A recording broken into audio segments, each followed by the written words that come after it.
Greetings and welcome back, everyone. This is The Angry Chicken. I'm Garrett, joined, as always, by Jocelyn. How you doing today? I am pretty dang good. Hey, you Jocelyn. said that you wanted to celebrate today, so I did curly bits. Ooh, nice. Fancy. I am in full scumbag mode. I've got a backwards hat. I didn't trim my stubble up because I've been preparing to travel once again. I've been running around. Also, our microwave almost exploded, and that's been its whole separate thing that I will tell that story at some point to somebody. Maybe we'll see. But maybe in the after show we could always after show it. We could after show it. Yeah. But do you know why I'm excited about today, Jocelyn? Something interesting happened on this exact day back in 2013. That was a long time ago, Garrett. I can't remember back that far. What was it? It was. Well, movies were bad. If you didn't remember, 2013 is when we got Man of Steel and Iron Man 3. Not the best movies in the world. Although I guess we also got Pacific Rim. Which is the best movie in the world. Fight me. Yeah. Oh, we also got the second Hunger Games Catching Fire, which is objectively the best Hunger Games book and movie. So there's that as well. Okay, so it's a mixed bag. 2013 was a mixed bag. I don't really remember any video games off the top of my head. Oh my God, Google is reminding me it was Last of Us and Black Flag. Never mind. Ooh, 2013 was an incredible year for video games. But on this exact day, October 15th, back in 2013, an entire 6 years ago, Jocelyn, we recorded, I'm not sure if we actually recorded on this day, but we posted the first episode of The Angry Chicken. This podcast is 6 years old. Is absolutely insane to me. I mean, 336 episodes sounds like a lot of episodes. But then when you actually say, we've been talking to each other about Hearthstone every week for 6 years. Yeah, give or take a week here and there. Yeah, every now and then, insane. It's been extremely rare that the Angry Chicken has straight up not posted on a week. There's always been juggles of hosts and who's producing it and so on and so forth. But God, I don't think we've missed that many Tuesdays. No, I don't think we have. Yeah. So I just before we get into serious conversation, follow up to last week's extremely serious discussion. I just wanted to take a second and be we did it. This is rad. It's awesome. It's been 6 years. It's kind of crazy to look back on it. I wasn't married yet. You weren't married yet. I know. I was still we were both, I think, still in our 20s. You and I aren't that far apart. We don't have to talk about that. Actually, no. In 2013, I would have still been in my 20s, just barely. Yeah. By a hair. Yeah. It's fine. Yeah, it was crazy. I mean, if you were playing WoW back then, you were running around Pandaria. Mm-hmm. It's been a journey. It's been a journey, and it's gonna keep going. I'd say it's been a journey like it's over. No, we're not done. We're not done. Yeah. Short of I don't know, Blizzard arresting us at BlizzCon. I don't think we're gonna stop this. I love Hula Gaming in the chat room saying you missed a ton of Tuesdays when this was a Monday show. Oh, that's right. We did do it, but yeah, we did. We did used to post on Monday, yeah, and then we realized everything. All the news comes out on Monday and Tuesday. We missed everything. Yeah, it's ridiculous. I love Rally Lude in the chat room saying Garrett looks so much younger live than he sounds on the podcast. I don't know. Should I take that as I feel like older people generally have cooler voices, so I'm gonna take that as a compliment. It means you sound very educated and mature, I think, on the podcast. You're very authoritative. The backwards hat isn't helping me today. Yeah, just makes me look like an idiot child. But I didn't do my hair. You look like a hooligan. It's all floofy. I mean, that's actually, as far as hat hair goes, you got a real good swoosh going on. That's not the worst thing in the world. Yeah, look at I don't actually understand the physics of how you just took off your hat and your hair just went spring. Only a very small part of how wonderfully majestically poofy my hair is actually me styling it. The majority of it as the lady of the Gaga once said, "Baby, I was born this way." The lady of the Gaga. So yeah, happy anniversary, Jocelyn. Happy anniversary, Garrett. So also before we get too specific, too serious, I also wanted to. It's time to make an announcement because BlizzCon is like so close. I can taste the probably protests at this point. Yeah. I can also hear the deep bass from those opening ceremonies when they roll some sick trailers. But that means it's time to talk about our annual meetup, which once again we're going to change up. For the longest time, we were meeting at the bowling alley on Thursdays, the night before BlizzCon. But Joce, pre-BlizzCon and even like during BlizzCon evenings, like after the actual con is over, it's gotten too stacked. There's too many parties. There's too many parties to compete with. And yeah, there's a lot of stuff going on. And I mean, both you and I are involved in World of Podcasts this year. Plus, there's Con Before the Storm that night. I love hanging out with those people, and I don't really want to necessarily take everybody away from that. Same.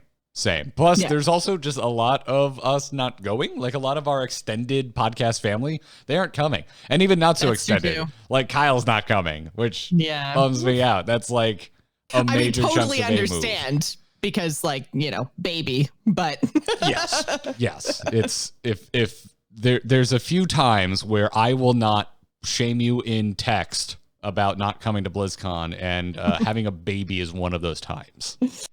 Absolutely. Yeah. So yeah, I mean, it does. It feels like it's going to be kind of a quiet year for the A Move crew. It is. We'll be there. We you will. and I will be there. We will. Yeah. Katie will be following us around with a camera. We're gonna, do our normal stuff. It's gonna be a good time. But anyway, so we'll be doing our meetup's gonna be pretty casual this year. We're putting the call out to just come and hang out at the Anaheim Marriott. We don't want to take the party away from kind of BlizzCon Central. So you and I and friends will be hanging out in the Anaheim Marriott the last night. Now, this is already what we did. We just didn't tell people this is what we were doing. Spoiler alert, like the last God knows how many years, we always party in the Marriott after BlizzCon is over. But we figured we would just extend the invitation to everybody listening, everyone within the sound of our voices. Come on out Saturday night, November 2nd at 10 p.m. local time.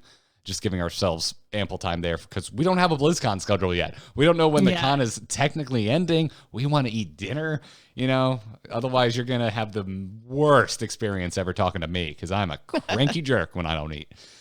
So true story. Yeah, for the time being, we're planning to be hanging out over at the Marriott, getting drinks, having a snack at 10 p.m. local time after the final day of BlizzCon on November 2nd. And that is that giant hotel right next to the convention center. It's pretty hard to miss.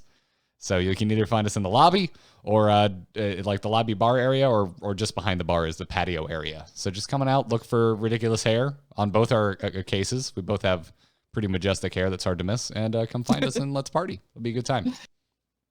I'm looking forward to it. I love seeing people at BlizzCon, and it's good that we're kind of consolidating everything into one night instead of trying to make another big kind of away from everything event. So I think this will work out for a lot of people. And, that's usually where we are, like Garrett said anyways. So it'll be really nice to just kind of have people drop in, drop out, and still be able to go and do whatever else they want. So it was super casual this year and I'm stoked. I'm looking for, as many people who aren't coming, I'm always excited to see folks. Patrick's coming this year. We haven't seen Patrick in years. It's true. I think last time I saw Patrick was BlizzCon 2 years ago, I think. Same. Yep. Same. Actually, I think the last time I saw Patrick at BlizzCon, Scott accidentally let the bomb drop that he was about to have a kid, and he wasn't supposed to, and it was hilarious. Yeah, I'm sure Patrick thought it was really funny. The look on his face at that dinner table was ridiculous. Just like, Scott, really? It was just that look of, oh my God, I can't believe you just said that. Thank you. So, looks like the Discord flicker's back. We'll keep an eye on that video. It's fine, though. We'll see what happens. Caught up. Anyways, all right. Celebration overtime to get very serious, Jocelyn. And I mean it. Like, it's hard shift into Serious Town because we do have to do a follow-up from last week's top of the show discussion concerning Blitzchung, because we have a letter now. It took a little while. Basically, if you are catching up at the end, and when I say the end, I mean the absolute ass end of last Friday, about as late as you could possibly post something, President of Blizzard Entertainment, J. Allen Brack, I'm going to assume finally found that one pen he actually likes to write with and made a statement that went up on, the official Blizzard website. And in this letter, which to me, this is my opinion, this letter, written by a close approximation of a human that once felt something they might describe as tonal awareness, Brack announced that Blitzchung's punishment wouldn't be as severe as originally announced. In this letter, it was specified that Blitzchung will indeed receive his prize money, and on top of that, that his 1-year suspension had been cut in half. His 1-year suspension is now a 6-month suspension. So Blitzchung will be getting his money and will not be suspended for as long. And this is the information that was in the letter specifically. There's also, Joce. Well, there was also both casters had their suspensions reduced from indefinite, we're never working with them again, to 6 months. Yes. There, and then on top of all this, there is what I would consider really important information that was confirmed elsewhere, which seemed odd. So what was not in the letter is the rather important clarification that Blitzchung is not being removed from Grandmasters, and in fact will be allowed to compete in the next season of Grandmasters, whether it happens 6 months from now or not. We don't actually know when Season 3 kicks off. It's unlikely that it's 6 months away, but it's also unlikely that it's like kicking off right after BlizzCon. Right. Yeah. So we don't have any information about what esports in 2020 is going to look like for Hearthstone. We kind of assume, because obviously the official Blizzard announcements and stuff and broadcasts are all talking about, next season in terms of Grandmasters. So we don't actually know, but our best approximation, I mean, even though in Blizzard's rules for Grandmasters, it says, Season 3 if it happens type language, but as far as we can tell, Season 3 is happening. We just don't know when. I would imagine it would be probably in the new year, like talking January, February-ish. We know that we've got a Masters Tour event in Arlington, but that's the only information that we have of anything going on in 2020. Yeah. So, yeah. So whatever the case is, if Blitzchung so chooses, he will be allowed to compete in Grandmaster Season 3. This was clarified, by the way, via like an unnamed Blizzard employee in a Discord conversation somewhere. This was tweeted out by Slasher, who has become a rather deep well of information regarding this entire fiasco. And then Blitzchung himself put out a twitlonger. And to summarize here, I highly recommend, by the way, you go and read it in full yourself. But for the sake of brevity, to summarize here, Blitzchung said that he appreciated Blizzard returning his prize money. He also said that he thought 6 months was still a long time, but appreciates still being allowed to compete in Grandmasters. And just in case we didn't like Blitzchung enough already, he also mentioned in his twitlonger that he wished that Blizzard would reconsider their penalty on both of the casters. So that was all in his statement. And then finally, kind of on the subject of is Blitzchung, does he even want to come back?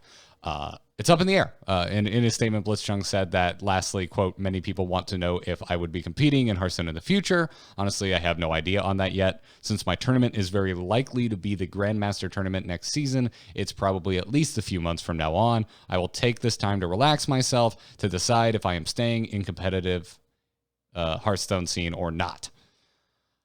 So there's that, which makes sense. I mean, this has been quite the week for Blitzchung, and anyone surrounding this event. So, I would like to see him come back, but I mean, we'll have to see. I would totally understand if he didn't, but I mean, I also selfishly hope he comes back as well. But I mean, I would totally understand if he didn't.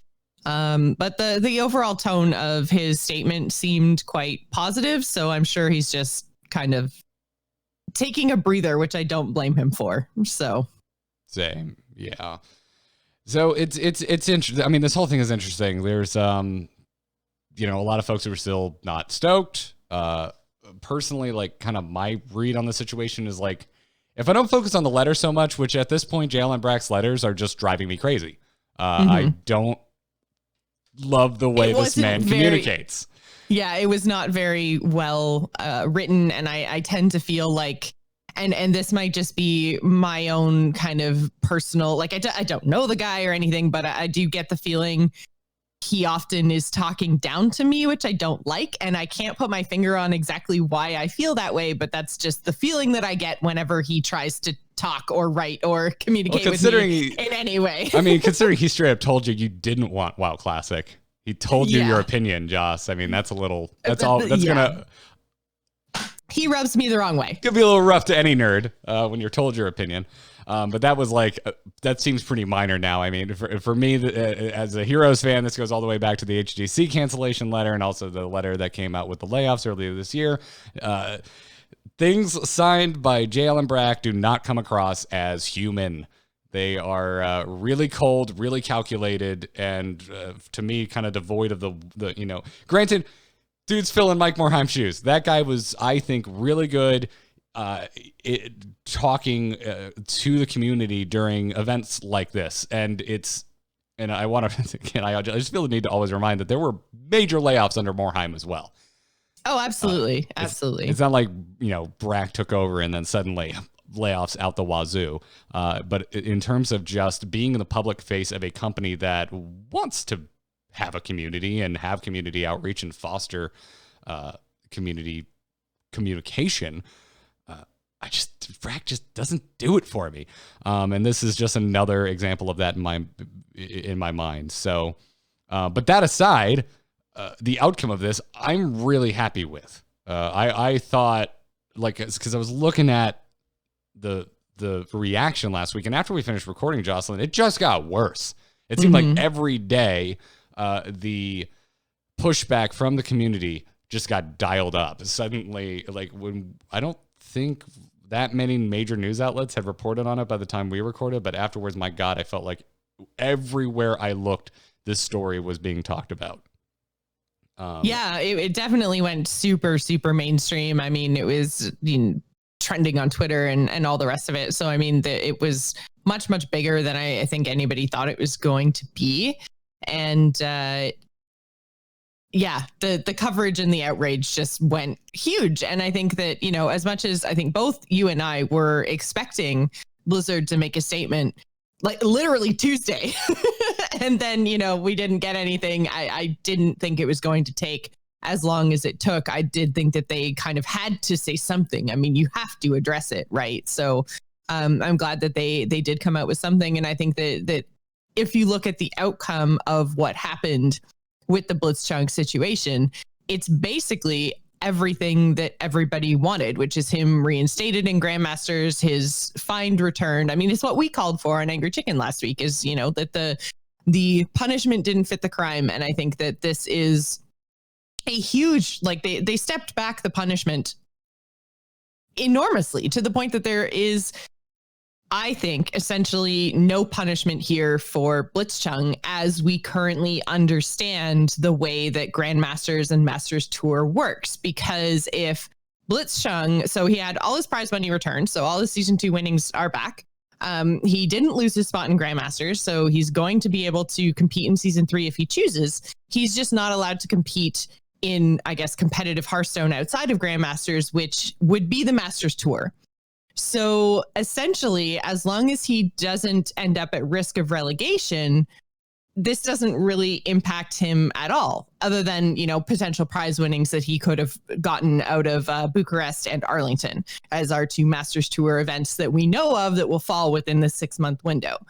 So it's actually, I think, a bigger penalty on the casters because they're not allowed to work at all for Blizzard in the next 6 months. So, I mean, I agree. It's still a penalty, but as we currently understand the master system, this is a huge walking back of what they had initially imposed on him. Yeah. Yeah. Which again makes me happy. Although now I just end up feeling worse for the casters. Cause I'm like, 100%. All you really did was tee him up, which yes, that does make you at least somewhat complicit in the breaking of the rules. But I mean, Blitzchung could still keep playing in the top level Hearthstone competition if he wanted to, whereas the casters are kind of out of luck for 6 months, which is interesting. Which kind of brings us to I think our conference. It's time for us to talk. you and I were talking off air about like what points we want to make sure we hit here after this statement, and the big one I think for both of us was like, what precedent does this set now? Because there's been a lot of debate about like whether there should even be political, like basically us trying to like what are people actually mad about? Are you mad about that? Like, do you want political statements to be allowed in esports? Do you not want it? If you don't want it, cool, but we're still mad. Okay, that's probably because you're more in line with what we were talking about last week, which means punishment doesn't fit the crime. Yeah. So with all of that kind of in mind, like what precedent does this set? Does this mean that it's now like 6 months, that's it? Like any political statement you make, 6-month penalty, but you can still keep playing in Grandmasters? Or do we need it? It's murky again, it feels like. It almost feels like they need to readdress their rules. Yeah, and I mean, if you're talking about taking a look at the rules and potentially like rewriting stuff, I mean, I can't necessarily see them full on rewriting their rules, because the rule that they said that he broke is essentially their overarching, this is our tournament, we're allowed to do whatever we want, and if we think that you have made us look bad in any way, shape, or form, then we reserve the right to insert huge penalties here. And I think those penalties, which were originally applied to Blitzcon for this situation, were put in there in order to kind of be a huge deterrent. They thought that the players would read the rules and then therefore be like, well, I don't want to lose all my earnings. I don't want to lose my spot. I don't want to get banned or, everything else. So I'm just not going to say anything. It was like I say, it was there to be a deterrent. Now that they have applied it and applied a smaller penalty, which again, like I do think that was the right call. I don't think that they should have taken all the severe actions that they did in the first place. I don't think that should have stood. I think someone should have, used a little bit more common sense when applying the rule, because when it comes down to it, they're Blizzard's rules and can therefore be applied by Blizzard in the way that they see fit. It's not an actual like law. And even with law, it's all open to interpretation. That's why they're written the way that they are. So I think that they could have originally levied a smaller penalty based on what he did. But you're right, Garrett. Like I'm very interested to see if this happens again, how they will apply this rule, because I don't think they rewrite it. I think they keep those severe penalties in there so that they are able to leverage them if they have to. But now we're getting into this really weird gray area. And there was a video that Taliesin and Evitel put out last week that I think touched on some of this. Like, we feel the way that we feel right now because the vast majority of us agree with the view that was presented. But if the view that is presented by a player on this platform suddenly doesn't align with our own views, whatever they may be, then, like, do we give them a heavier punishment? Like, who makes that decision? Does Blizzard actually take a stance in terms of whatever the views are expressed by the players? And I think it starts to get really, really murky when you start talking about severity of events and, what views are okay and what views aren't okay. And so, I mean, now we're seeing with this past weekend of Grandmasters, they just eliminate the player component completely, with the exception of the players that actually made it to BlizzCon, because if I'm Blizzard, I'm going to assume those players are safe, shall we say, because they're the players that are probably going to be the most stoked on Hearthstone, and they're just going to want to talk about the fact that they just qualified for BlizzCon, and they're not going to potentially go off the rails, shall we say, if that makes sense. So that's what we've seen our player interaction whittled down to. And I mean, we've even seen this kind of cascade down into collegiate Hearthstone, because apparently collegiate Hearthstone, due to the incident last week, are now going to have no cams and no interviews at all.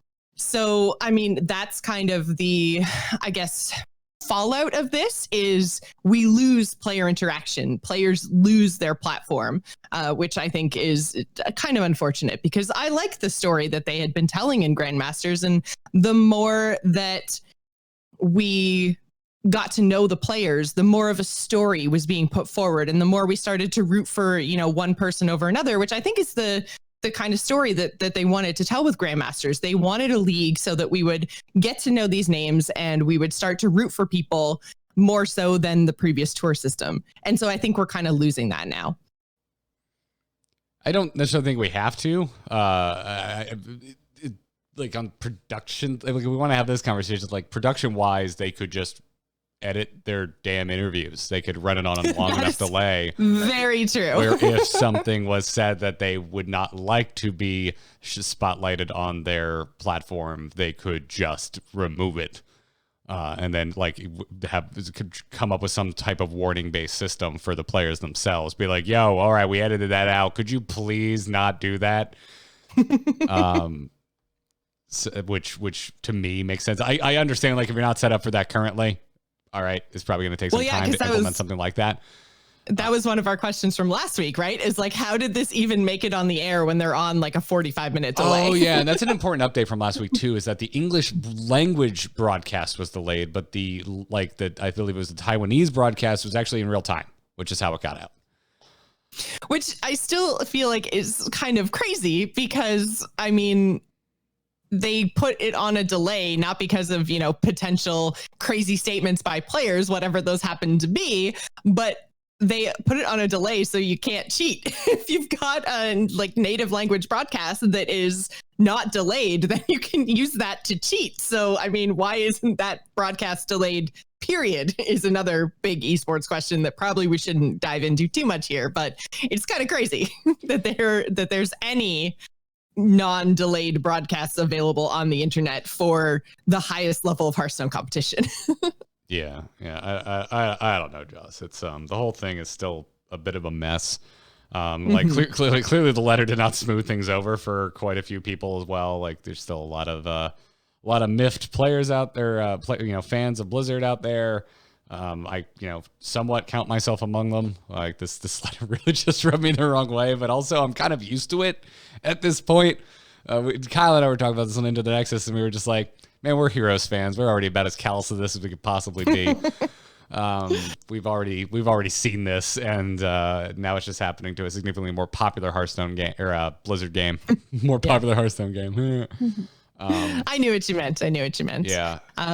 But yeah, I do. I also think it's really interesting. Just one more thing to add before we kind of move on in terms of the idea of the precedent is I do find it very interesting that this seems to be a kind of a smaller penalty to Grandmasters players than it is to Masters players, because obviously we get interviews with Masters players when the tour stops happen as well, or I guess they're not called tour stops anymore, but the Masters tour tournaments, they're basically tour stops. Yeah, okay. I just want to make sure I'm getting all my esports language correct here, but it basically saying that if you speak out during your broadcast, then you're banned for 6 months. Let's apply the same penalty, 6 months.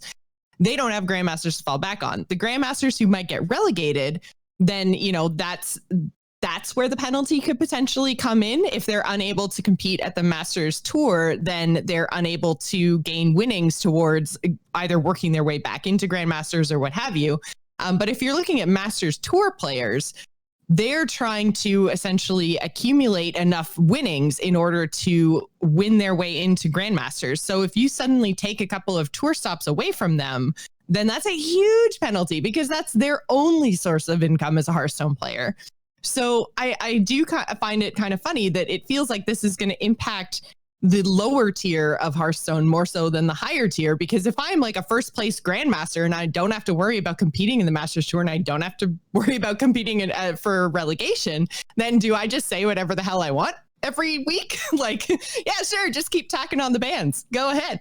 Like, ban me for 2 years. Doesn't matter. I'm first place. I'm really good at this game. I'll never have to worry about this. Yeah, and I mean, like that line of thinking, like we're getting a bit cheeky, right? But we're all like, a little bit. This is to poke holes in like that. This is still weird. Like, it's very weird. Again, we're talking about like what precedent does this set for esports in general, and it's just a little odd. I hope I don't know. Really, what I hope comes out of this is a little more production on the side of the actual show itself so that we can still have player interviews. I mean, this is also having like a ripple effect throughout the game industry. Mm-hmm. I mean, Riot put out that big old ugly statement before the weekend saying, please, League of Legends esports players, please don't say anything that would, cause issues like we're seeing over in Hearthstone, basically. Yeah, which is really interesting because they're basically saying, like, just don't do it because we don't want to deal with it. And we know that we would get the bad press because we would probably make the exact same decision that Blizzard did. So if you like our game, please just don't say anything. It's basically what they're saying. Yes. don't make us have to deal with this. Don't make us have to navigate these waters, please, is what they basically said. Diego Centric in the chat room also is clarifying for us. And thank you, because I literally don't know how this works. But essentially, the Taiwanese casters commentate over the delayed English stream and then have the winners waiting in the background to do their interviews. So the actual gameplay is still delayed. It's just that the winners' interviews are then live. So thank you for the clarification. That makes more sense. Okay, gotcha. That makes now I understand. Hell of a lot more sense. I figured it was just like delayed by like minutes as opposed to tens of minutes. I don't know. Whatever. Good to know. Good clarification. Yes. So saying thank you very much, Diego. We obviously clearly didn't know that. Yes. Yeah. Whatever the case is, this still a mess. But on the bright side, like I'm really happy with the outcome in terms of what's happening for Blitzchung. And again, this is kind of like, you know me, Joce. I am not the one to be like, yeah, rah rah, the power of Reddit, like. But this is a good example where the community spoke out and affected change. Now, granted, it's just for Blitzchung, so if you're speaking out, in favor of Hong Kong, that's a much larger fight. But at least in regards to Blitzchung being punished in a way that I think a lot of us thought was too strong, that has been that we did affect change in that way, and I'm happy to see that, because this is one of the times where I was with the Reddits and the forum comments. I'm like, yes, this is actually something I can get behind. Yeah, so, I agree. In that way, I'm happy. I put out a tweet when this went out. I said, overall, I'm happy with this, and people were like, ah. I'm like, listen, I don't want to fight with. I don't want to get into the minutia of what I don't like in this letter on Twitter. I don't want to do it. I'll do that on the podcast. So here you are. Didn't like the letter. Didn't like it at all. Didn't like it either. And you can, just cap this, by the way, everybody, and play it back anytime Jay Allen Brack puts out a letter, because chances are that's my hot take. So, anyways, yeah. Bring a beer, meet me at BlizzCon. We can talk about this all night. Let's move on, Joce, shall we? I think we shall. Cool. I want to thank those kind folks that are supporting us, Jocelyn, because as I made abundantly clear last episode, and I feel for some reason still needs to be specified, we are not paid by Blizzard. We are an independent podcast. We are two fans talking about Hearthstone, and the reason we get to do this for a living is because people head on over to patreon.com/TAC and support us. Usually, they're supporting a happy-go-lucky podcast that likes to make fart jokes, laugh at innuendo, and sometimes talk about Hearthstone. But lately, they've been supporting a show that has to talk about really serious issues and also Hearthstone.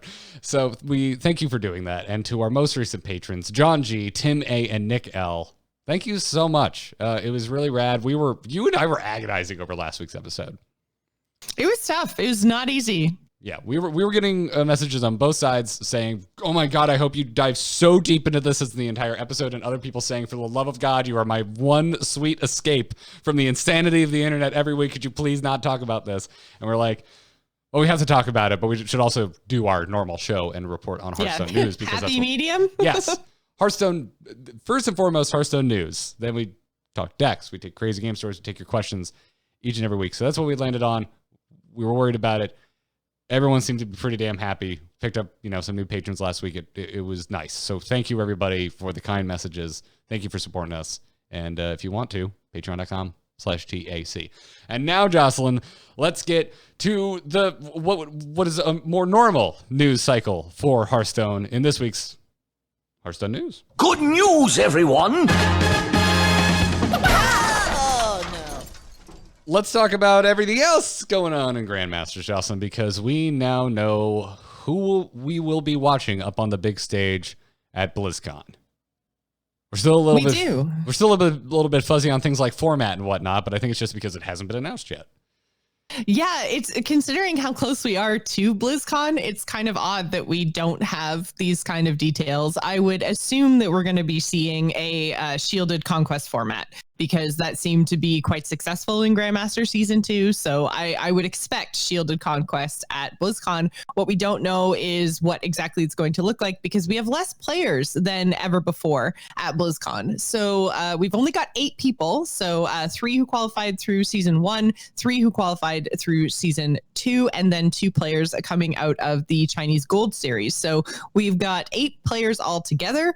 And so I imagine, unless we're getting a huge reduction in the amount of Hearthstone esports that's actually going to be available, because normally they're playing all both days of BlizzCon. So I don't know what this format looks like. Definitely, I think it's safe to say won't be a best of 3. There's no way I can see a best of 3 tournament with 8 players in it. I'm thinking we're looking at least a best of 5. I mean, there's 8 players. They could do 2 groups. They could do group stages. I think they probably will. I think we'll probably see 2 groups with, the representatives from their regions split between the 2. So, like 1 NA in each, 1 EU in each, so on and so forth. But in terms of actual format within that, I have no idea what we're going to be looking at. I hope we see a lot of games, because I think the more games that we see, then the less RNG we get. You know what I mean? Like, the more games you play, then the less RNG plays a role, and the more skill can shine through. So I want them to play as many games as possible, because I don't necessarily want it to just be like, haha, I high rolled and I win. Yeah. Oh, absolutely. I feel like the skill gap between all these players is so small now, right? That, just the more games they play, the more I think I'll be satisfied with the result, I guess. Yes. Considering we have so few players this year, I think that there's a little bit more room to play with the format. Absolutely. Absolutely. I mean, I think that there's multiple ways you could really fill a weekend out with 8 players in Hearthstone. So I have faith that they will do that, or who knows, maybe there's something else going on with the Hearthstone stage that we're not expecting. Again, no schedule yet, no map yet. We've got nothing to go off of on BlizzCon. Although this is more or less par for the course. They are pretty late in general with getting this kind of information to us. I mean, hell, we don't even know what band or bands are performing yet. Hopefully not Train.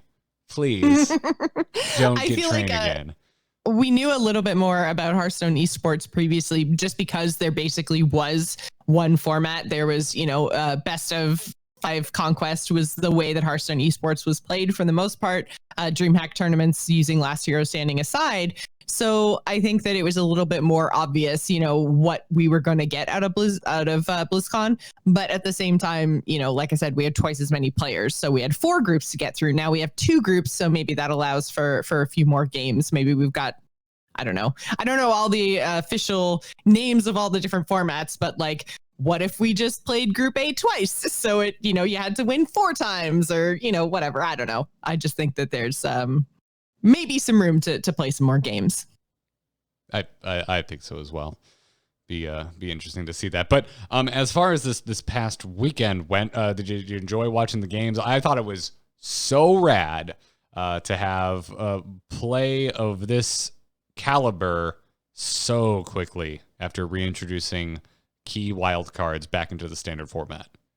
Man, it was so fun to watch some of these games, because I mean, I've had so much fun seeing like Thaurissan come back and Sylvanas back in play, and even Rag, which is like Big Daddy RNG, right? Like I still had so much fun watching those. And I know as a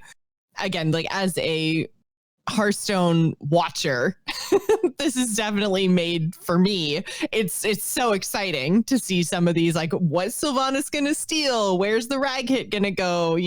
What's N'Zoth gonna bring back if I've, killed 20 death rattle minions? What does this all look like? And so I think that it's really, really fun to watch. I've seen a couple of players kind of complain about the balance of the meta a little bit with this event, especially comparing it back to the Rise of the Mech with the Pocket Galaxy buff and how, it just throws everything out of balance, and it was better balanced before, but it's fun right now. And so I'm kind of in this weird place where I'm just like, I know that there's some crazy, broken, unbalanced things going on right now, but I find them to be really fun. I find them super fun to watch. But at the same time, I think if I was, for example, if I was purple, I'd be kind of ticked off that my BlizzCon ticket was just a result of the crazy RNG fest that was his Shaman mirror. Because, I mean, not so much that I think that, one person's RNG went way better than the other person's RNG. I just think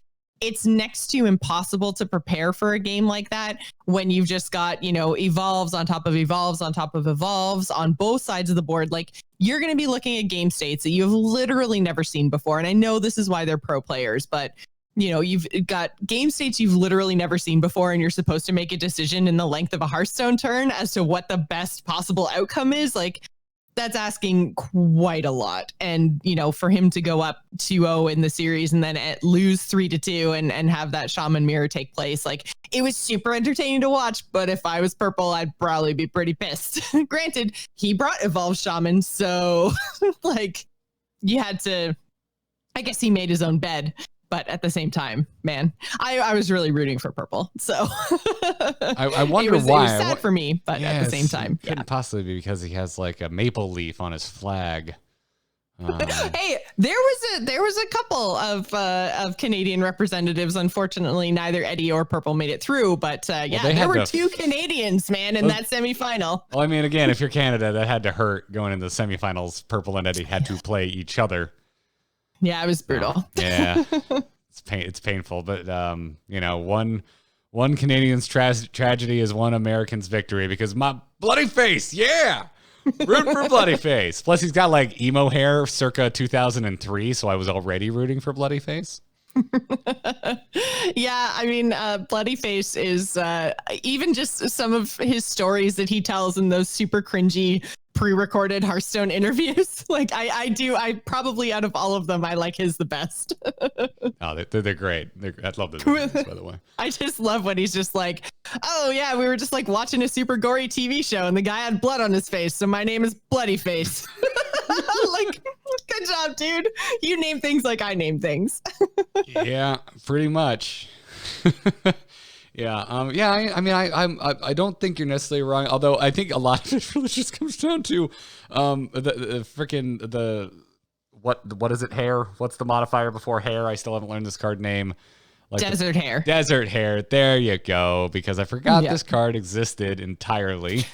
Me too. I was like, where did this thing come from? But it's basically like Doppelgangster, but littler, like baby Doppelgangster. Yeah, it is.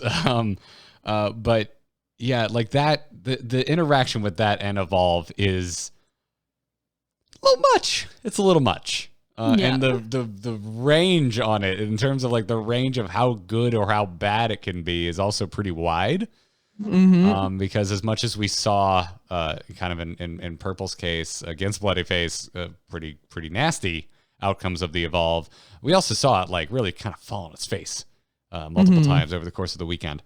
So it's just you know me. Well, it's super duper random, right? Like it's the range is huge. So also, what's my least favorite card in all of Hearthstone? You just crackle. All right, why is that my least favorite card? Because its range is huge. Yes, the range of RNG on Crackle is too wide, and I don't like it. And yeah, I kind of, as much as I love Evolve, it's combo with Desert Hair. It's a little much for my blood.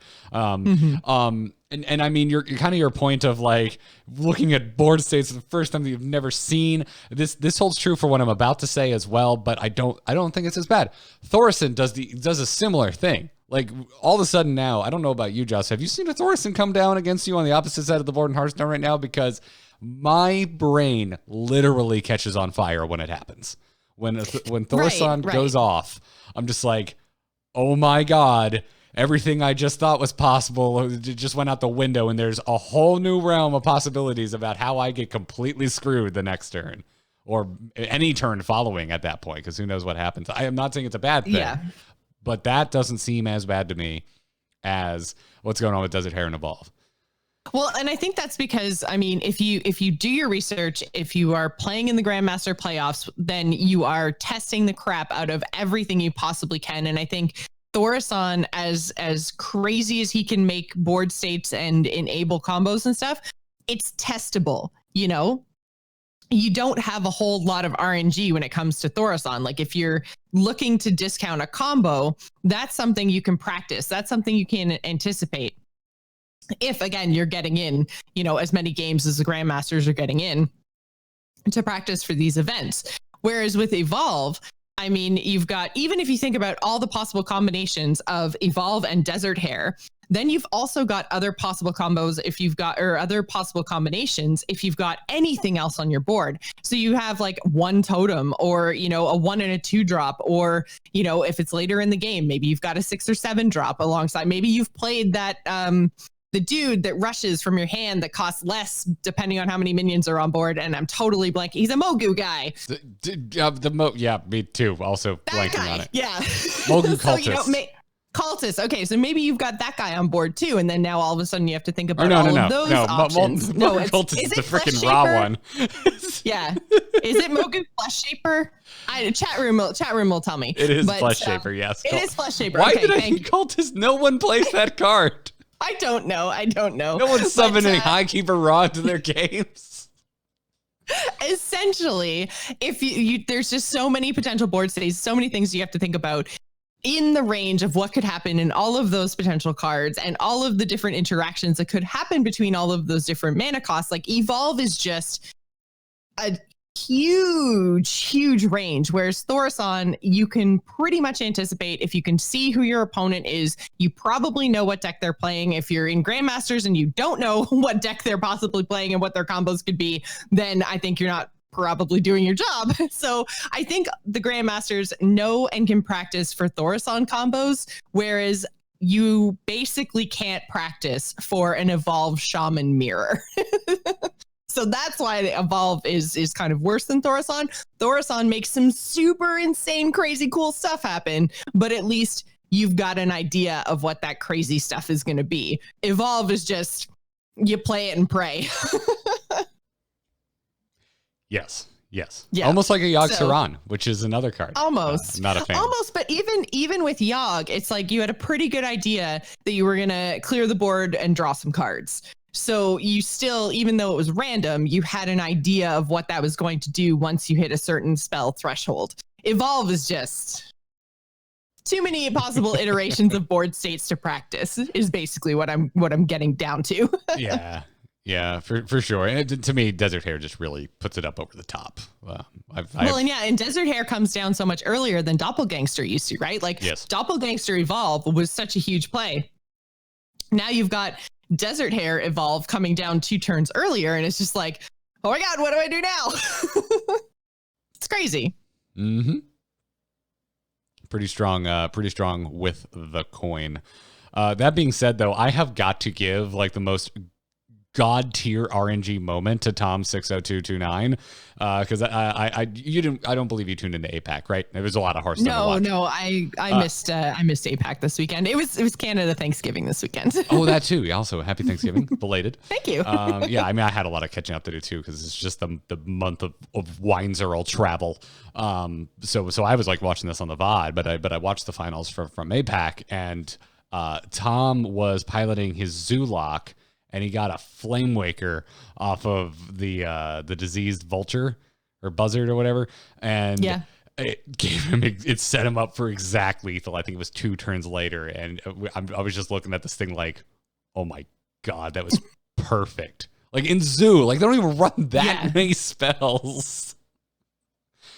Oh, it was so gnarly, Joce. I was just sitting there just like, yeah, so freaking good. Also, if I was Jiangsu, I'd be so mad, but that's how I kind of feel like in this case. It feels like there was a couple times where it was just like, man, If I was that guy, if I was on the receiving end of that, whew, I'd be mad. And also why I kind of hope that there are, multiple rounds and different combinations of who's playing who and many games at BlizzCon, because some of these best of 5 series just seem to go towards the RNG place, which is not as happy of a competitive place as, I said, super fun to watch. But the other interesting thing too, we didn't talk about this, but the whole Desert Hair and Evolve combo that is now possible it bumped Priest this weekend in Grandmasters. Priest was for multiple weeks now the most represented class, but now Shaman was in this past weekend. So it's good, and there's more than one version, folks. If you haven't been, we're kind of just casually watching whatever you had it on the background or haven't been seeing both versions on ladder. The Quest Shaman is still around. It is also running Desert Hair and Evolve, but now there is a much more tightly focused token Shaman deck running around that's also running the Desert Hair and Evolve combo. So now is a great time to play Shaman. Not that there's been that many times where it's been a bad time to play Shaman. They've had their down points. There were some bad Shaman times. yeah, you've got options now. You like questing? You like playing Thunderhead? I've got multiple deck lists for you. So, anyways, so we've got our 8 competitors for the World Championship. So we have PNC, we have Bloody Face, we have Fino, Casey, Surrender, Tom 60229, and Leun, if I'm pronouncing that correctly. I believe so. And then there's Liao. So those are our 2 Chinese players. And Leun is actually our first female representative at the World Championships. So I'm super stoked about that. My dogs are going crazy, so I'm going to close my door. Okay. But yeah, so like I said, we had our 3 people who qualified through season 1 and then 3 through season 2. And what's really, really interesting about this World Championship lineup is Fino in particular, because he qualified through season 1 of Grandmasters and now is going to be competing at BlizzCon, but has been relegated through season 2. So this is something that we didn't actually get clarification on before we started the show, since they haven't actually even announced, what format we're looking at for BlizzCon. This information wasn't actually out there, but essentially the way Masters and Grandmasters works right now is depending on how you finish in the Masters Tour and what your winnings look like there, then that dictates whether or not you get a spot in Grandmasters. It's going to be really interesting if we end up in a situation where they don't count the World Championships as a Masters Tour event, and therefore Fino, even if he wins, gets relegated, because that seems a little bit backwards to me. But at the same time, and I guess, the top 8 players, if you're making it to the World Championships, then probably they should be in Grandmasters next season. But essentially, if you are 5th through 8th in the World Championship, you get $25,000. If you are 3rd and 4th, you get $50,000. And those are the 1st and 2nd place amounts that you are awarded if you happen to win a Masters Tour. So it would essentially, just by qualifying for the World Championships, Fino gets $25,000, which would tie him for 2nd in Europe right now. And I'm wondering if that actually plays into his relegation and promotion, or if, the BlizzCon World Championships just doesn't count, which feels really weird to me. Like, I feel like Fino should, by qualifying for BlizzCon, retain his spot in Grandmasters if he does well. I don't know. What do you think, Garrett?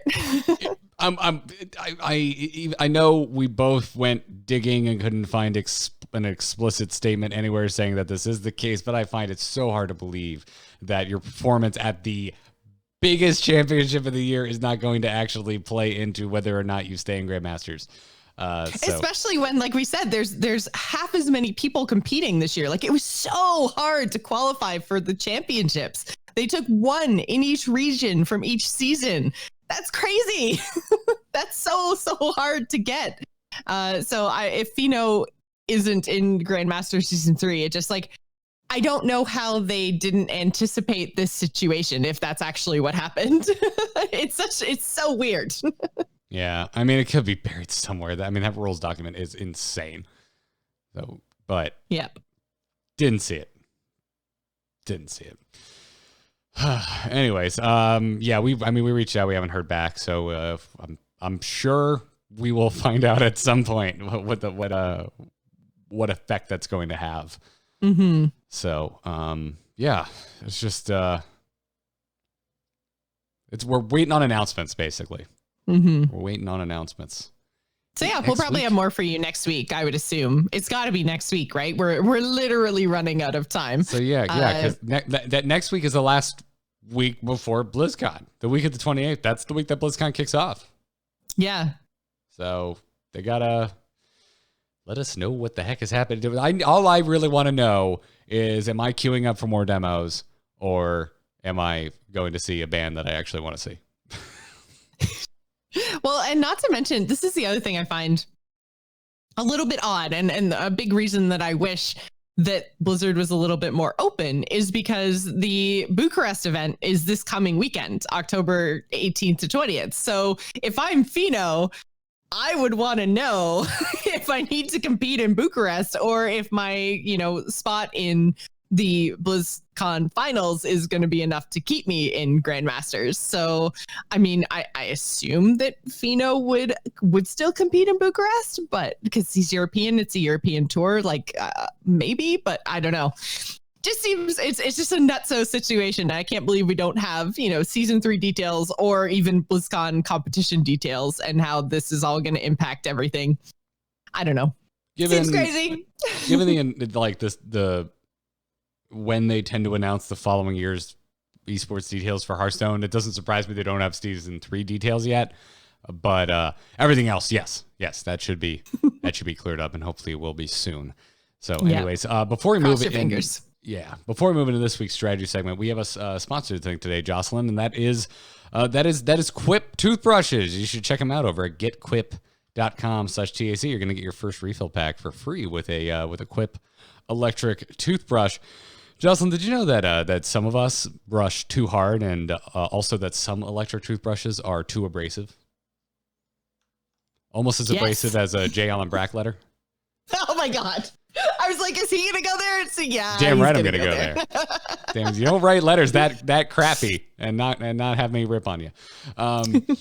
Well, Quip can help you out with that. They have sensitive sonic vibrations, which are gentle enough for your sensitive gums, Jocelyn. I have very sensitive gums. I know that you're like, you're doing a bit, but I actually have a very sensitive mouth. I do too. I do too. It's I have to be very careful around it. Well, at least I had to be, but I don't need to be. I've got a Quip toothbrush myself. You're kind enough to send me one, and I love it. It's a nice sensitive sonic vibration on my teeth. Nice on my sensitive gums. There's also a built-in 2-minute timer, because a really common thing is that most of us do not brush for a full 2 minutes, or we don't clean evenly.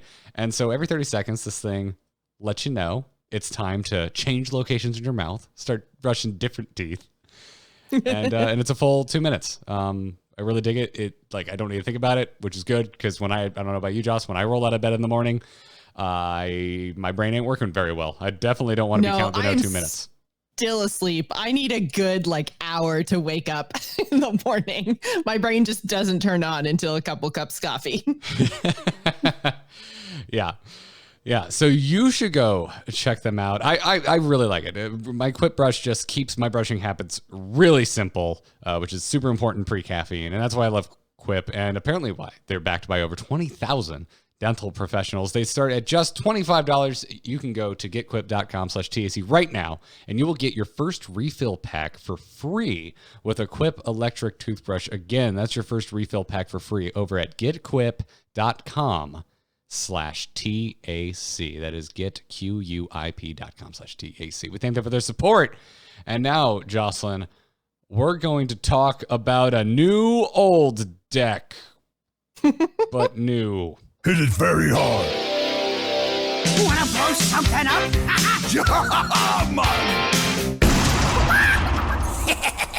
Time to pay. We're going to talk about a couple decks, but we're going to kick off with what I've been playing, Jocelyn, because One person on YouTube was like, Garrett, you're overestimating how powerful freaking Mysterious Challenger is.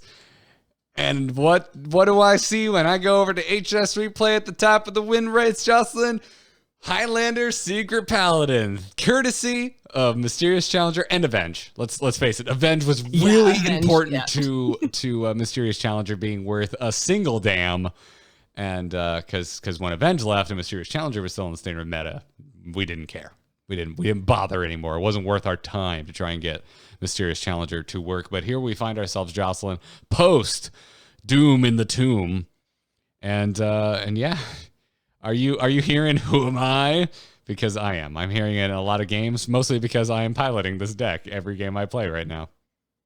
Yeah, this deck is really, really fun to play. I will say there's two different versions of the Secret Paladin kind of floating around right now that I've seen. And so there's this Highlander version, which I like, but I think for the mirror, there's actually a non-Highlander version that just is more consistent and so therefore is better in the mirror, at least from what I've seen. They have more options basically, and like I said, they're more consistent. There's been times where I haven't had my Mysterious Challenger, my Bell Ringer Sentry, and in those cases, then like the games can get away from you. So I think that the non-Highlander version is a pretty cool deck, and I think it's probably better in the mirror. But against everybody else, I'm having a pretty good time, and yeah. Mysterious Challenger, I don't know. It's probably the nostalgia factor because I don't play a lot of Wild.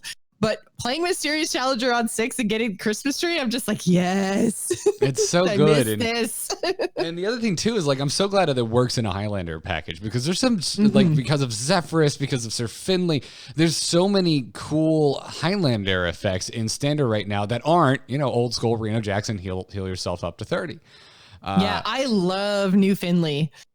Discovering, like, if you can play Finley on 2 and discover a new hero power, oh my god, it's like I got the Warlock hero power in one game and I was just like, this is broken. That is gross if you can find that one. Just draw cards, yeah. For free. The other one that I found particularly disgusting, and that's because this deck runs both a Mysterious Blade and a True Silver Champion. Now, granted, Highlander deck, so you may not find them, but because it runs weapons, if you can get the upgraded Druid power, so you can attack another 2 damage plus 2 armor on top of your weapon swings. Ooh. Yeah, the druid power is really good. Now, obviously, it has the same sort of downsides as any select your hero power thing. Is that sometimes you get bad options, but man, I have kind of yet to find a really bad option. Like, I guess the Shaman would probably not be the greatest, although you could just choose 1/1s all the time. But yeah, I got pretty much. I always get something, like even the ability to like heal to keep your board alive, or get some more health by tanking up. Like there's a lot of, obviously some options are better than others, but yeah, for the most part, the upgraded hero powers are amazing. Yes, quite good. Which is why Sir Finley makes it pretty high on the if we were kind of to guide this, makes it pretty high on the mulligan countdown of things you definitely want to keep in your mulligan. Hey Joce, without looking at statistics, and this is just because I want to feel smug, what do you think has the highest mulligan win rate in this deck? Probably maybe the Bellringer Sentry. I said I wanted to feel smug. I thought I teed you up for that. It's Mysterious Challenger. Oh, is it? Okay. I was going to pick Mysterious Challenger, but then I was like, but maybe not. Maybe something that I can play earlier. Yeah. Basically everything else, like if it's your first time taking this out. I should have known that you just wanted the I was right moment. Yes, I just wanted the I was right moment. But no, like not being a smug jerkwad.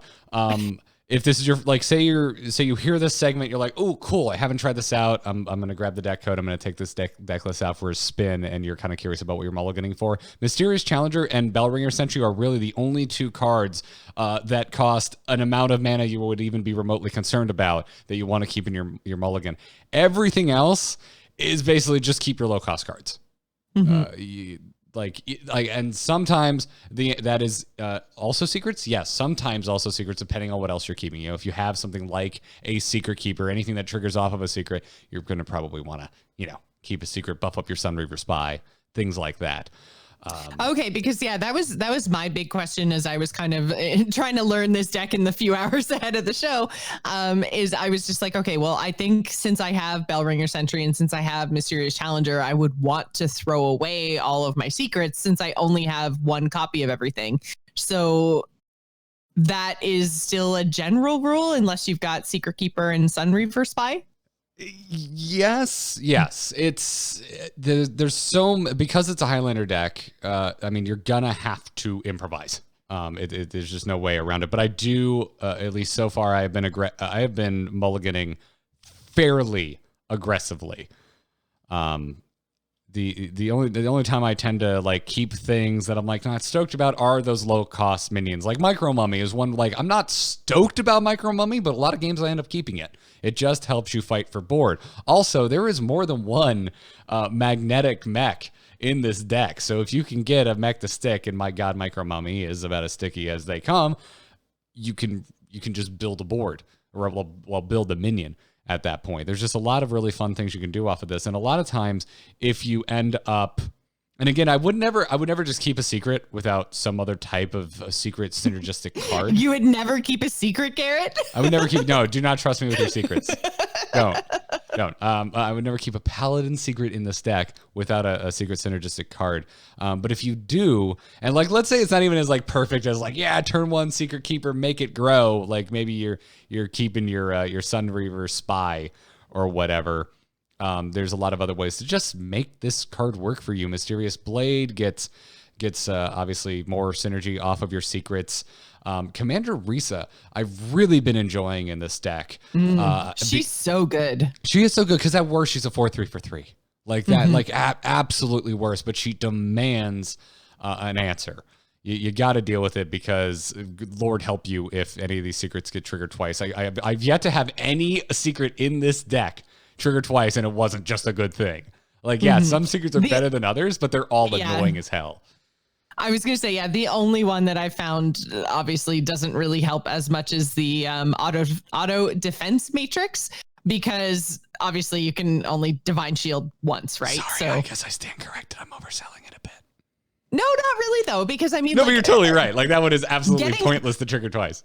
I got double avenge, and I was just like, thank you. Like my minions are huge now. I had like a 6 attack minion and a 7 attack minion with a bunch of health that I had no business having just because they decided to kill off one of my minions. I was just like, yep, thank you. Yeah. But the great, it's what it just makes this deck so strong is that like you think like, okay, got to get my Mysterious Challenger. You don't.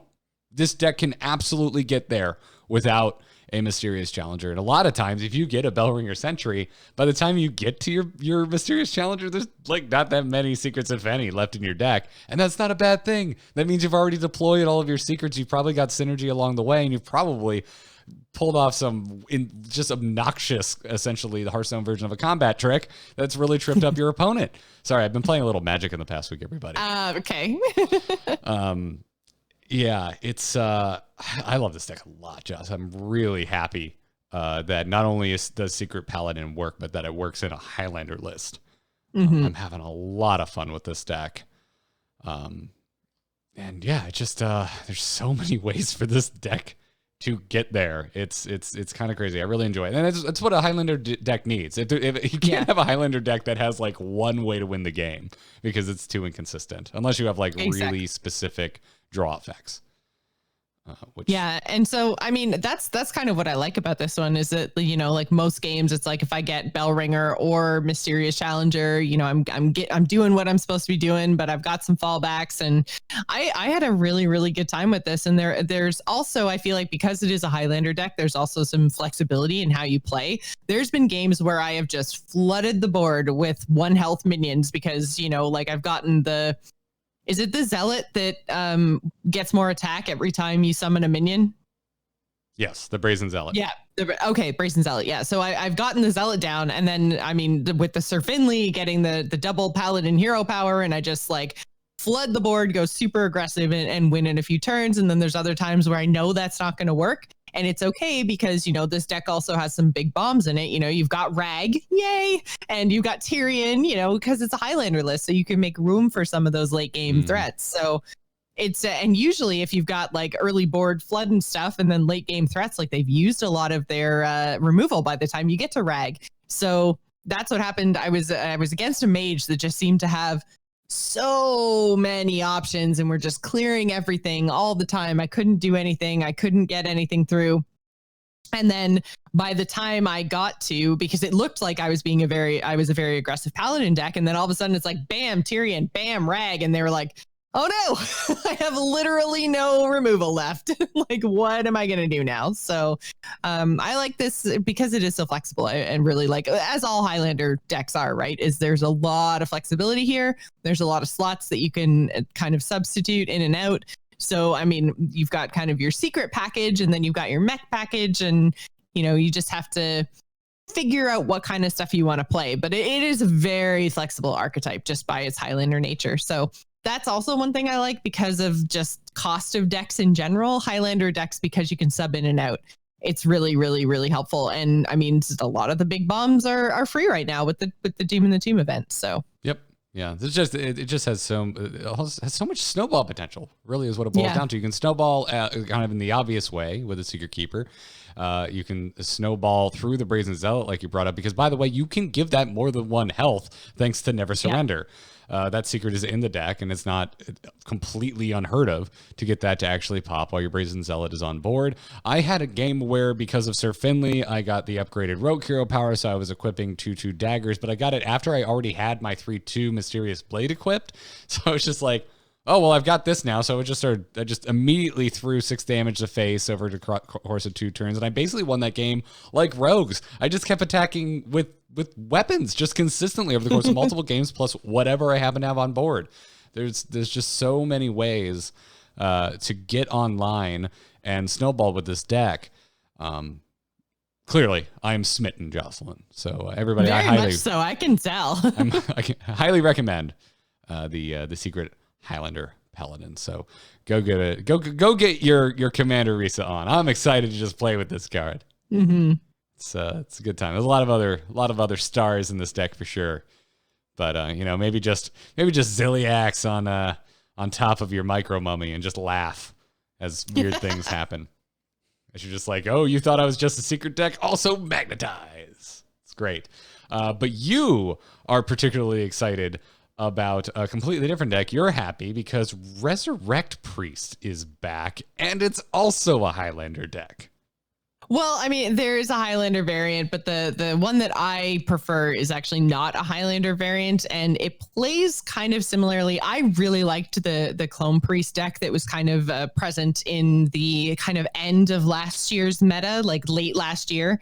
I really liked just the Cloning Gallery Priest. And so this is like that on steroids, because you've got like your Mass Hysteria to help you out with some early removal, as well as all of your Shadow Words and your Forbidden Words now as a tool as well. But then on top of that, you've got Light Bomb that came back. And you've got Sylvanas now. You've got N'Zoth to bring Sylvanas back. You've got Rag. Like, you've got some really awesome big bombs in this deck that didn't necessarily exist in the Cloning Gallery Priest. Now, the Cloning Gallery Priest previously had, you know, like the Malagos and Velen shenanigans. This isn't that. This is basically a little bit more of kind of almost like a tempo variant, with its lowest cost minion being Archmage Vargoth to just, you know, recast some of your spells. I'm not 100% sure if I like that tech, just because, you know, you could accidentally, you know, pain your Vargoth or something. Like, you know, I don't know if it necessarily synergizes quite as well as some of the other minions. I might take it out, but yeah, I really, really, really enjoy this deck. I love, you know, Mass Res and N'Zoth and just everything. I know it feels really gross, you guys. Like, some of the things this Res Priest deck can do is gross. Been trying to find a list that has Vargoth. I finally have. Oh, okay. Yeah, so I think, yeah, that's the deck we're looking at. And it has Thaurissan as well. So, you know, you're getting some of these cards out like your Cloning Gallery so much earlier. And honestly, I really like Plague of Death seeing some play, because this is a card that we thought was going to be super awesome, except for maybe a little bit too expensive. And so with Thaurissan back in the meta, back in standard, you can actually get Plague of Death off a little bit earlier. And I mean, this card is just backbreaking. Like, if your opponent has set up any kind of board, you're just like, nope. Silence and destroy. It's insane. It is. And then you have a second one in there for when your opponent drops N'Zoth to bring back all the things that you just Plague of Death. Exactly. It's a really, really good, really fun deck. So I highly recommend it. It's just super cool, you guys. It's just super cool. I'm having a lot of fun with it. Yeah, which, by the way, it's funny that you bring this up, because the Secret Highlander Paladin that we just talked about is proving to have a favored win rate against basically all known archetypes right now, with one exception, and that exception is Resurrect Priest. Yeah. This is a hard deck to deal with. Yes, and Res Priest, both versions, by the way, the more standard, the non-Highlander variants that you seem to like, and the Highlander variants are seeing healthy, climb-worthy win rates on ladder right now. Yeah.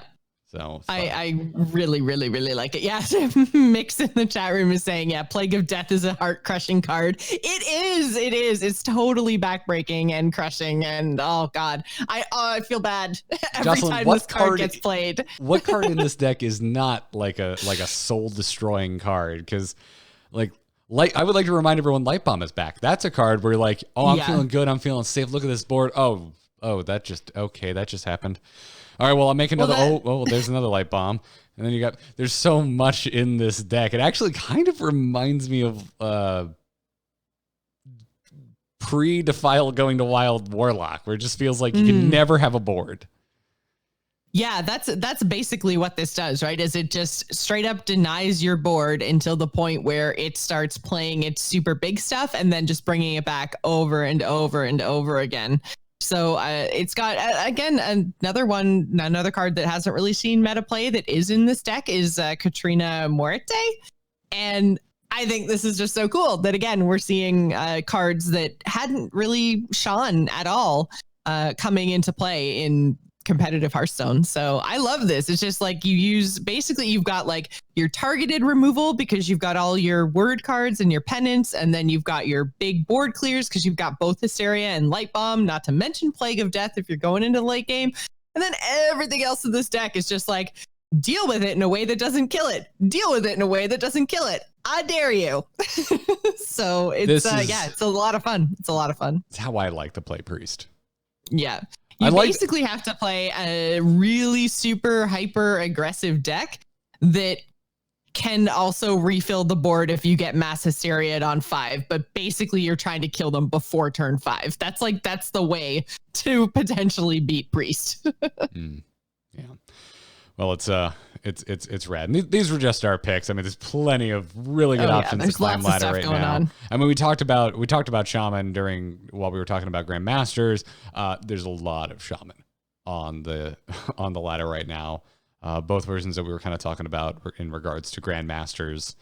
I myself have taken the token variant out for a few spins because I really enjoyed Token Shaman kind of before the last. Before Uldum was when we were first messing around with that. I enjoyed that quite a bit. So I was happy to see that. So anyways, we've got deck lists linked in the show notes. You can always find those linked at the very end of each episode post. So go ahead over to amove.tv/TAC and click on the episode 336 post. We'll have a link to the show notes at the bottom with links to all of the deck lists that we talked about today. We even also have links to, really, you should just go on over to Hearthstone. They have a fantastic collection of all the Grandmasters deck lists from that discussion earlier in today's episode. We have one more sponsor to thank today, Joce, before we move into crazy game stories, and that is MeUndies. That's right, I need to thank MeUndies for sponsoring this episode of The Angry Chicken. And no, it's not my personal underwear, although, I mean, technically it is. I am currently wearing MeUndies. But they are the makers of some of the most comfortable underwear in the world. But it's also Halloween, Jocelyn. And MeUndies. Are we doing it? You're really getting in the holiday spirit. Yeah, man. Getting in the holiday spirit. Is this the tale of the itchy, scratchy underwear that isn't MeUndies? That's terrifying, Garrett. Come on. Probably the scariest Halloween story there is. It was a dark, thundery night when I opened my underwear drawer, and what I saw in there were 12-year-old boxer briefs. Ooh. Don't let this nightmare become your reality. Go to MeUndies.com/TAC right now and get yourself some comfy underwear. They also have loungewear. I have sung the praises of how much I enjoy their pajama pants in the past. They also have onesies, Jocelyn, and since it's Halloween, they have costume onesies. Would you like to be a giant pumpkin? Yes, I would. So much. Well, the only thing better than being a giant pumpkin is being a giant, comfortable pumpkin. Or a unicorn, because that's an option too. Oh my God. Can I just be both? Can I just point out that I didn't see the unicorn onesie, because clearly if I had, that would have been what I entered into this sponsored read / underpants riff. Yeah. So, well, it has a rainbow tail. Will you, Jocelyn, be flying to BlizzCon in a MeUndies unicorn onesie? Absolutely. Just gets off the plane. Oh, look, there's Jocelyn. I'll be easy to spot. Exactly. You guys will know who to say hi to because I'll be in my MeUndies unicorn onesie. It's great. Well, you should go check them out because you can get 15% off your first pair of MeUndies plus free shipping and a 100% satisfaction guarantee. I don't know why you wouldn't be satisfied being a super comfortable pumpkin or unicorn, but just in case you aren't, you have that 100% satisfaction guarantee. So go to MeUndies.com/TAC right now and get your 15% off your first pair. Again, that's MeUndies.com/TAC. We thank them for their support.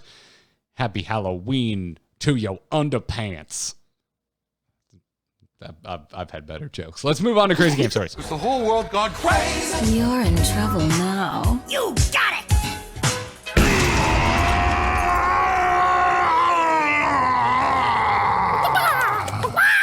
You can send your crazy game stories to tacpodcast@gmail.com, or if you're a patron, congratulations, you can get in the patron Discord just by hooking your Discord info up to your Patreon account. And you can drop us crazy game stories, questions, comments, stuff like that right in there. Skip the inbox entirely. Who has a crazy game story for us this week, Jocelyn?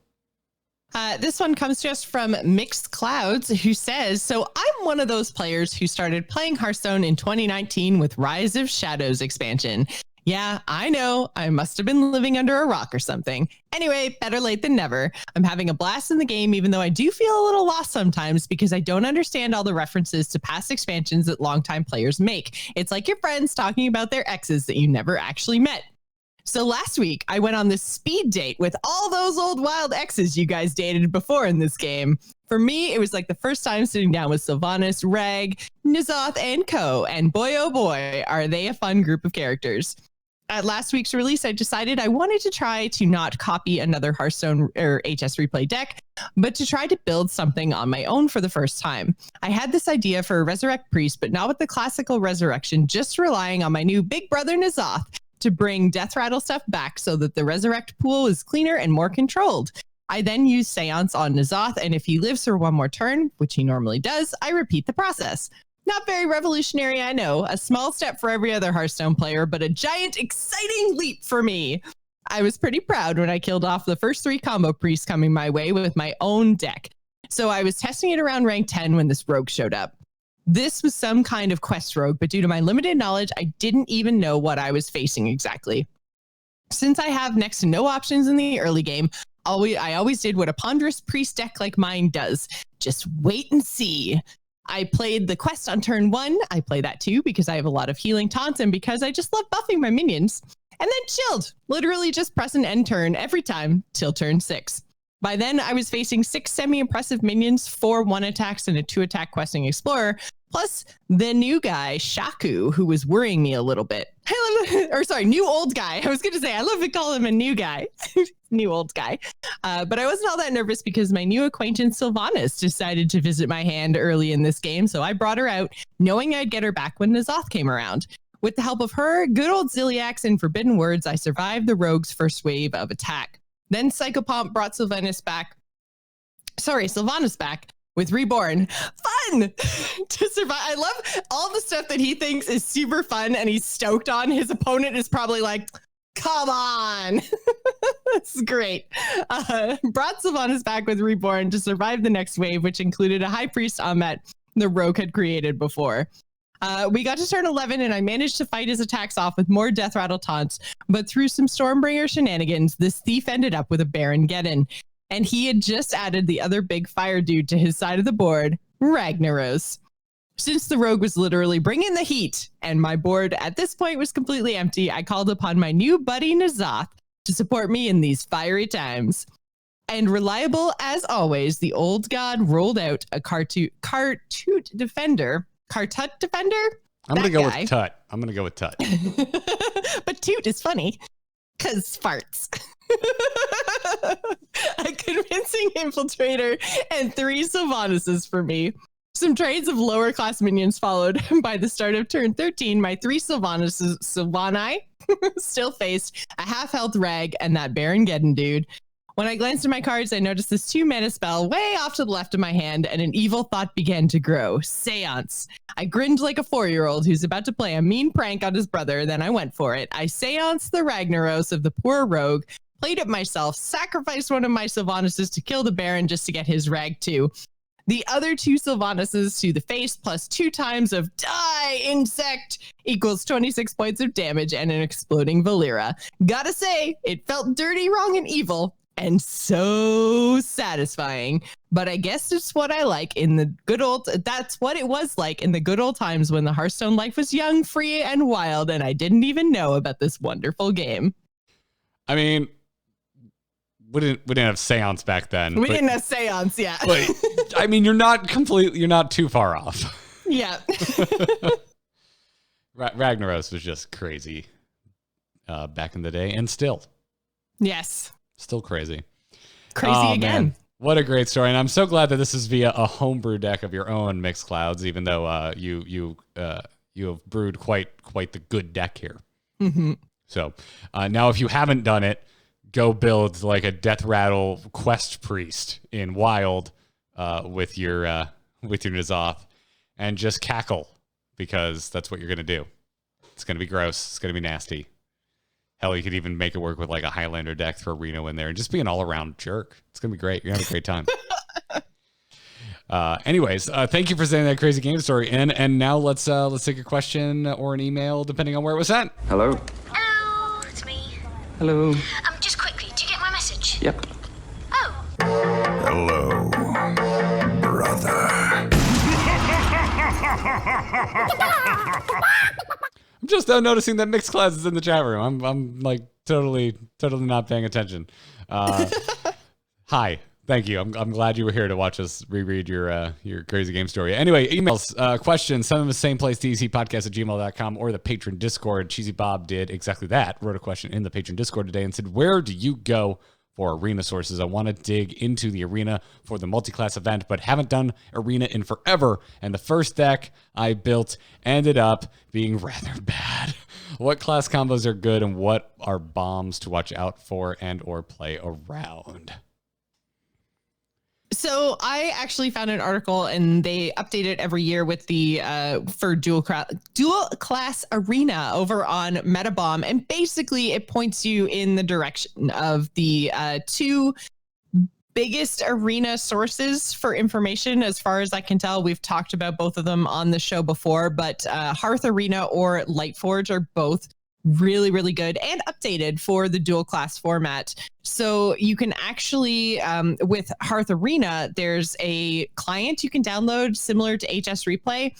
And since I'm super lazy, I like this one because it puts the client right as an overlay in Hearthstone, and it will actually pop up and it'll tell you what your like tier scores are for everything, because both Hearth Arena and Lightforge run a tier list. And so if you're not familiar with a tier list, it basically just gives ratings to cards based on, you know, how good they are in arena.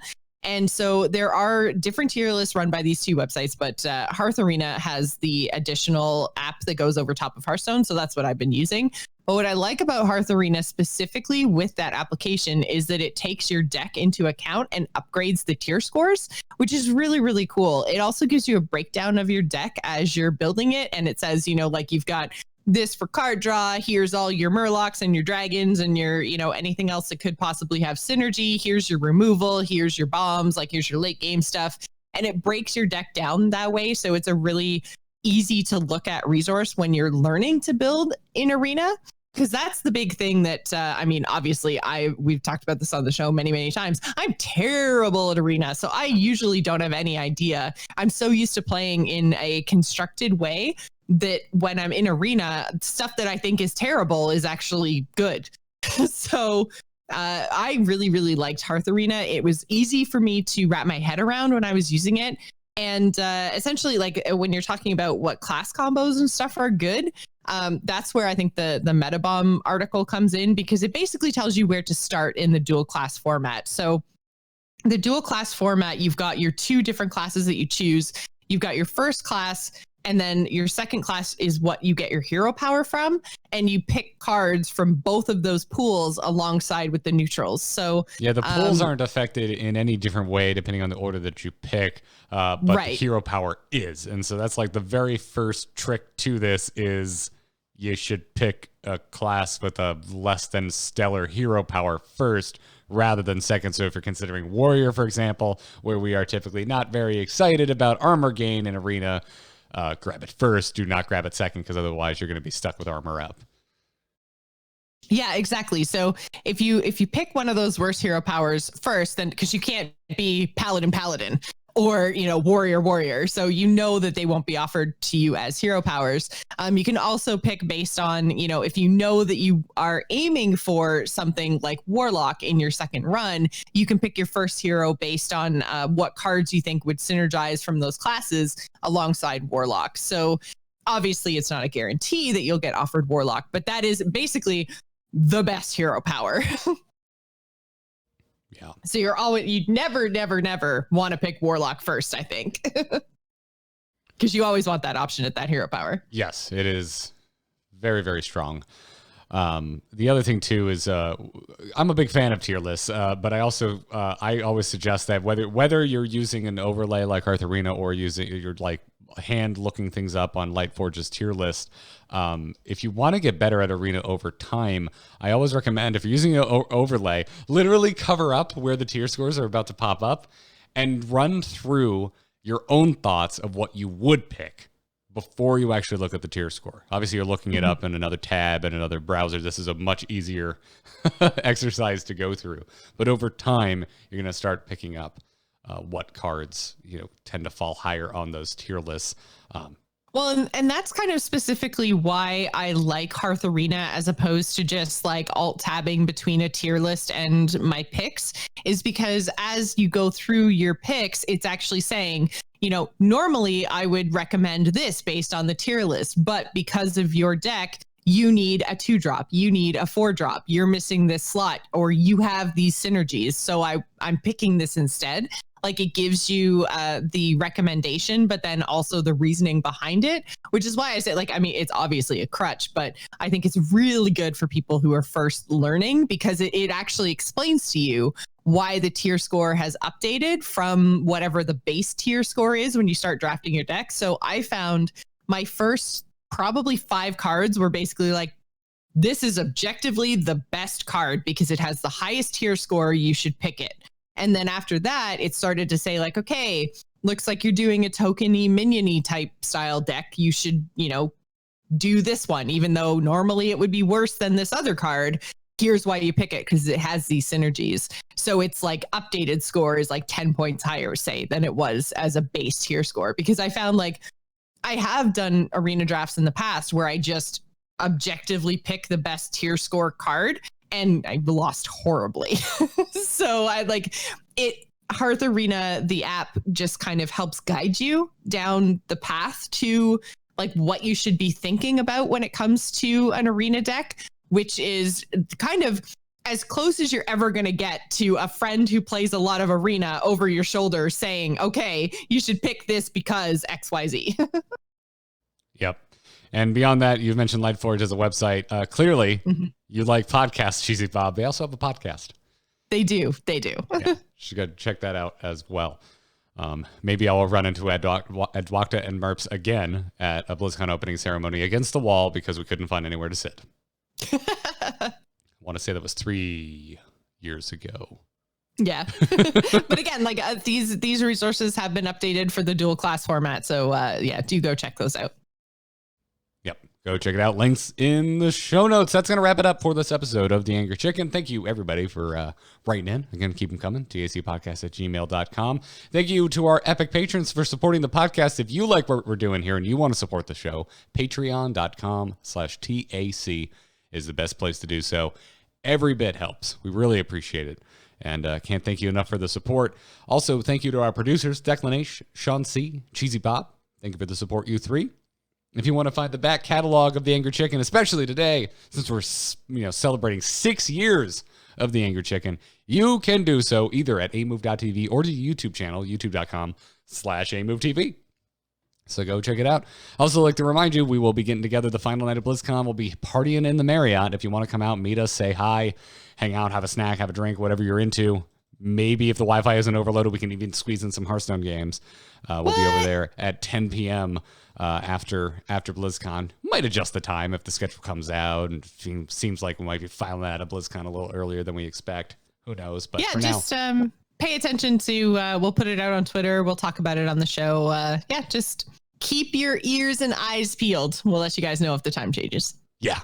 Just because I'm traveling, we're still doing the show, by the way. We'll be back next Tuesday doing the show, so don't worry about that.